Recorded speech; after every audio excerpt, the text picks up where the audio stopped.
All right, shalom, shalom.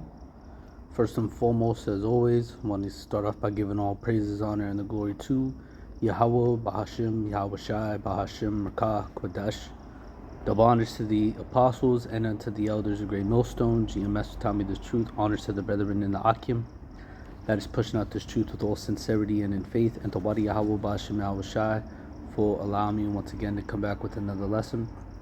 And the title of this lesson is simply going to be titled "The Time of the End," and and that's the spirit because brother Debarium Ash just posted, I believe it's his video or a video of a blood moon, and I wasn't even going to go there with that, or I might have, but since that literally just popped up as I started recording, I'm gonna go to that spirit.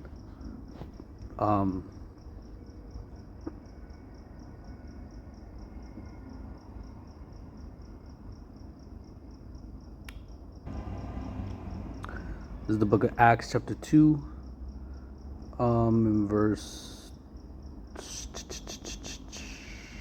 start at 19, and it says, and I shall show wonders in heaven above, which is in the stars, the constellations, the sun, the moon, and signs in the earth beneath, blood, fire, and vapor, smoke, which that could go to that volcano earlier. I believe was it today? It was recent. I know that that erupted. That could cause, definitely has fire. That's what causes a volcano to erupt. Heat, magma, so on and so forth, and vapor, smoke, and you get smoke from that as well. To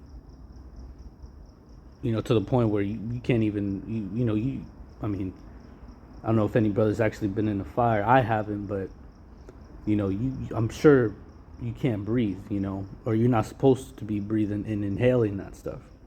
It's not good. But it says here in verse 20, the sun shall be turned into darkness and the moon into blood. And if I'm not mistaken, it was yesterday, or the night before, I had stepped outside, and it was the moon was a bit red, and I don't even think it wasn't a full moon. At least I don't think it is. But it wasn't a full moon, but it was yet still red. And those are all the signs of the times, okay? And it says, and the sun shall be turned into darkness, which is what you call an eclipse, and the moon into blood, right? Before the great and terrible day of the Lord come. You see, so things like that are going to be happening in these last days, or at least leading up to the day of the return of the Lord Yahweh Shai, who the world calls Christ, okay? And these are all signs in the times of the end, okay? And there's another precept, actually. Let's see if I can find it. It's the book of Joel.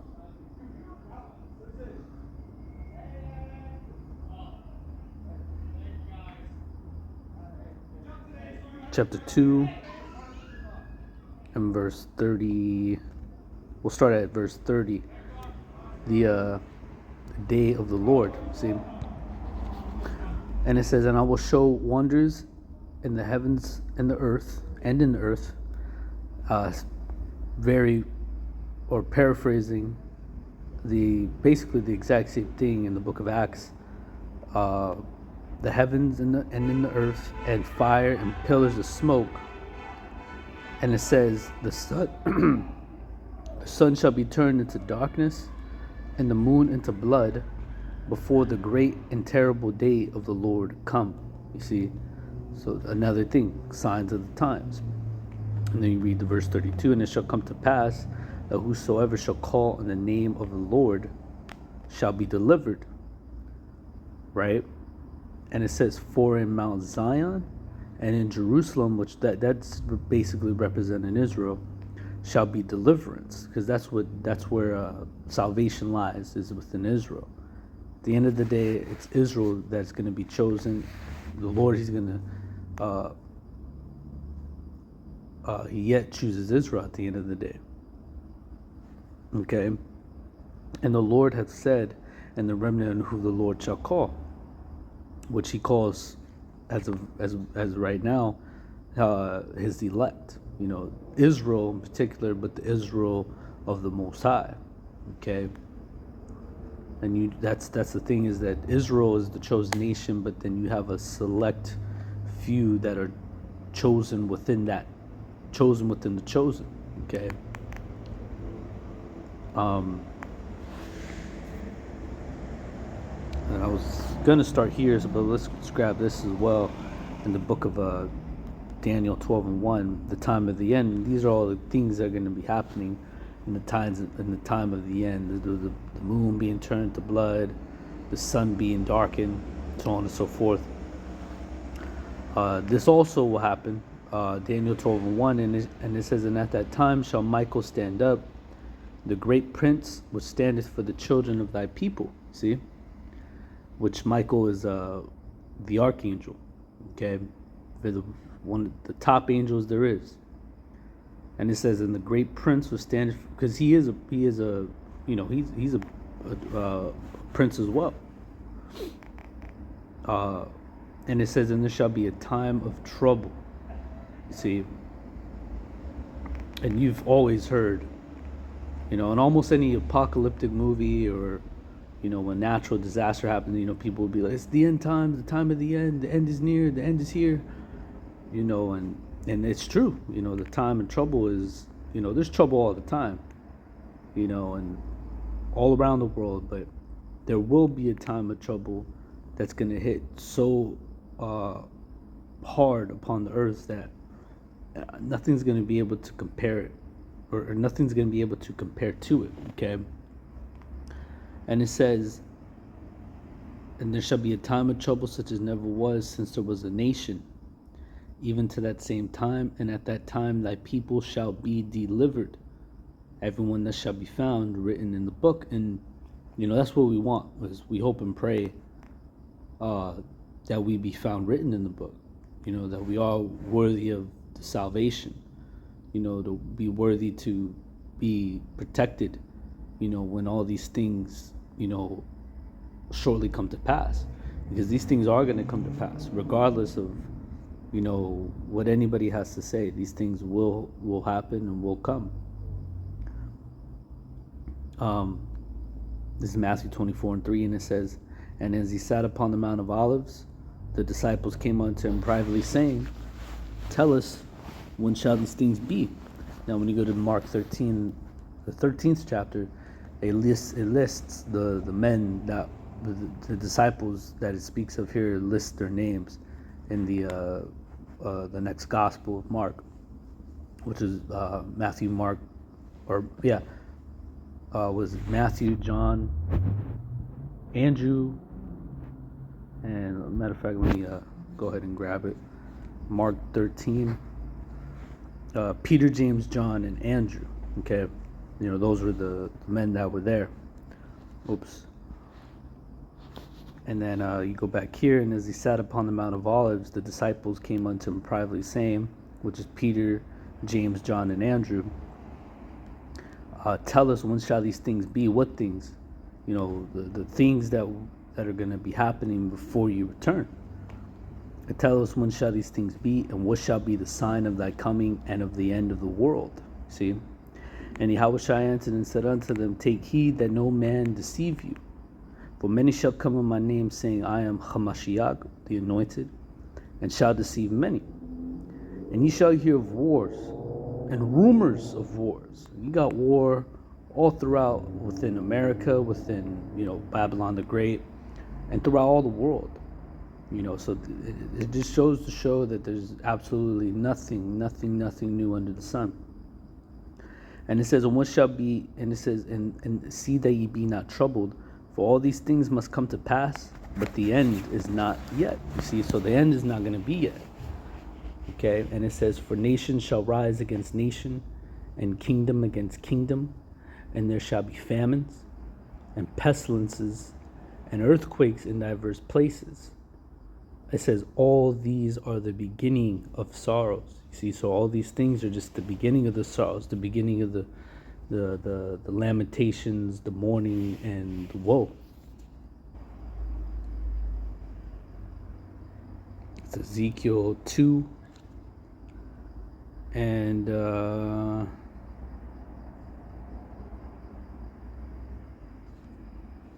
let's go. I mean, really, you could hit this whole chapter. Because Ezekiel was called to do a thing, called to be a prophet, to go out and speak unto the children of Israel. Okay, we'll grab this real quick. This is the book of Ezekiel 3:1, and it says, "And moreover, he said unto me, Son of man, eat that thou findest, eat this roll, and go speak to unto the house of Israel." And that's what we got to do, is go out there on the streets, make our lessons, and go out and teach, whether they hear or whether they forbear. Okay, whether they hearken or not, whether they listen or not. And when you read Ezekiel 3:2-1, and it says, "And he said unto me, Son of man, stand upon thy feet, and I will speak unto thee. The Spirit," and it says, "And the Spirit entered into me when he spake unto me, and set me upon my feet, that I heard him that spake unto me. And he said unto me, Son of man, I send thee to the children of Israel." And that's who the Lord is for, Israel and Israel alone. But this is the thing, is that his people are very hard-headed, stiff-necked. Okay, and it says, "To a rebellious nation that have rebelled against me." And it says, "And they and their fathers have transgressed against me, even to this very day." So even into this very day, the Lord has seen time and time again that his people are just don't get it. And when they're even told, they won't even consider it. All right, he's seen time and time again how his people are just so hard-headed. And it says, that have rebelled against me, and it says, "They and their fathers have transgressed against me, even to this very day." So even into this very day, his people have been just, bunch of bullshit artists. And it says, "For they are imputed children and stiff-hearted. I do send thee unto them." Meaning, look, they're imputed, they're hard-headed, stiff-necked, unwise, but guess what? I'm going to send you to them. It's crazy, but there's a reason, to let them know what's up. So that, the reason why the Most High has us to do what we do is because, when that hammer comes around and it starts knocking our people out, out the game, our people can't say, "Well, no, nobody told me, nobody warned me about this." You being warned day in and day out, week in and week out. But our people will not hearken, will not listen, will not hear. And it says, "And whether they hear," right, "or whether they will forbear, for they are a rebellious house. Yet shall they know that a prophet has been among them. And lo," and it says, "And thou, son of man, be not afraid of them, neither be afraid of their words. Though briar and thorns be with thee, and thou dost dwell among scorpions. Be not afraid of their words, nor be dismayed at their looks, though they be a rebellious house." See, and this is a rebellious house. And the reason why I said is not to be afraid of them, because when you see our people out here, man, they be looking the most crazy. And it's getting to the point where you don't even want to, conversate with Israel. I mean, when the ones to and the ones to not, just to, hey man, have a good day. And then you'll see some people who the spirits are somewhat upright about them, but, still lost, but they got their wits about them. They're not all, they're all, somewhat of them is still there. A lot of our people aren't there at all. He's got too many demons on them. And it says, "And thou shalt speak my words unto them, whether they will hear or whether they will forbear, for they are most rebellious. But thou, son of man, Hear what I say unto thee. Be not thou rebellious like the rebellious house. Open thy mouth and eat that I give thee. Talking about this word. And it says, and when I looked, behold, an hand was sent unto me, and lo, a roll of a book was therein, and he spread it before me, and it was written there, written within and without, and there was written therein lamentations, mourning, and woe. And those are the things that are going to be coming upon the earth: the lamentations, the warning, the mourning, the woe, the sword, famine, death, and then ultimately the end all be all, the cherry on the sundae, the destruction, and knowing that these these things are going to be coming, and that these things are coming. A lot of our people say, you've been saying that for a long time, and nothing's really been happening. Some things have been happening, but not close to the level that we've been talking about. But just wait. That's the thing, is that you people have to wait, because the Most High, Yahweh Shem Al Shai, he's not operating on our time. The Most High, his ways are higher than our ways. His thoughts are higher than our thoughts. And knowing that, the Lord, that's what the thing is, that these things, when they happen, it's going to catch our people off guard. It's going to catch them in a sense of with their pants down. Like when you look up, I'm wondering what that term, what it all says. Definition of caught with your pants down. Caught with your pants down means being caught in a situation that is embarrassing, vulnerable, or shocking when you're not ready. It suggests being surprised, perhaps while doing something secret or wrong, leaving you defenseless.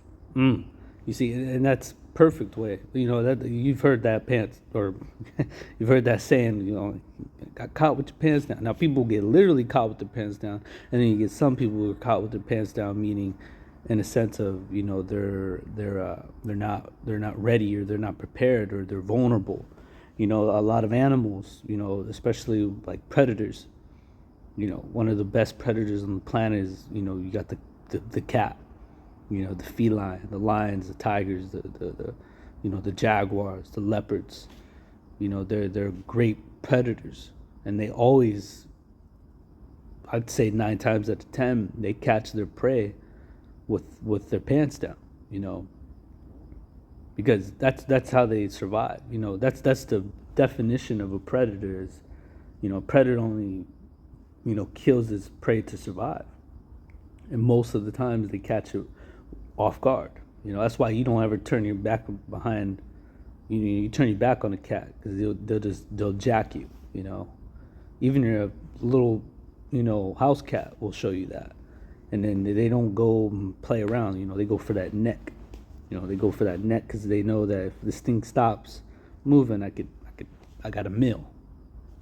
And see, and that's the thing, is that the Most High is gonna catch a lot of our people off guard.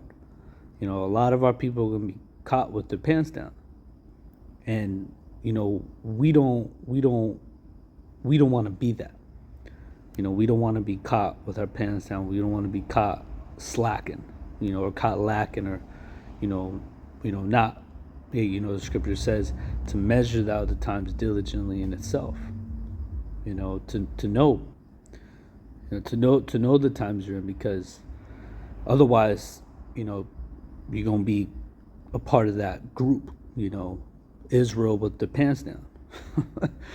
And through the Spirit, let me go ahead and Luke chapter 21.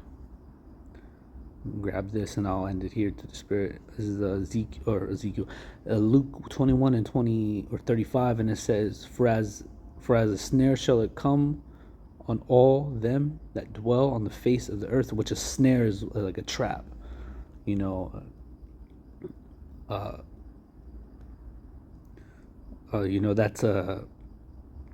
what is it? Was that Psalms 91, where it says the snare of the fowler, which a fowler is a snare of the fowler, which a snare is actually a trap, and in particular, I believe it's only used for birds, if I'm not mistaken. I could be mistaken, but I'm pretty sure. And that's gonna have, that's what a lot of people, not even just Israel, a lot of the world, other than the Heavenly Father's elect, they're gonna be caught in just so many traps and so many snares and so many just horrible, bad situation, one leading to another worse than the one before. And it's just, that's why it's gonna be a time of trouble such as never was. And it says, verse 36, and here's the point, and it says, and watch ye therefore, and pray always, pray without ceasing, that ye may be accounted worthy, you see, to what? To escape all these things that shall come to pass, and to stand before the Son of Man. And that's what we hope and pray, is that we are worthy to escape these things, and that we are able to meet the Lord in the air. And so shall we ever be with the Lord, But I'm going to go ahead and end here through the Spirit, Akim. Pray this lesson was edifying, exhorting, and comforting. And as always, I'm going to give all praises, honor, and the glory to Yahweh, Ba'ashem, Yahweh Shai, Ba'ashem, Akakwadesh. And it's on to the next one. Shalom.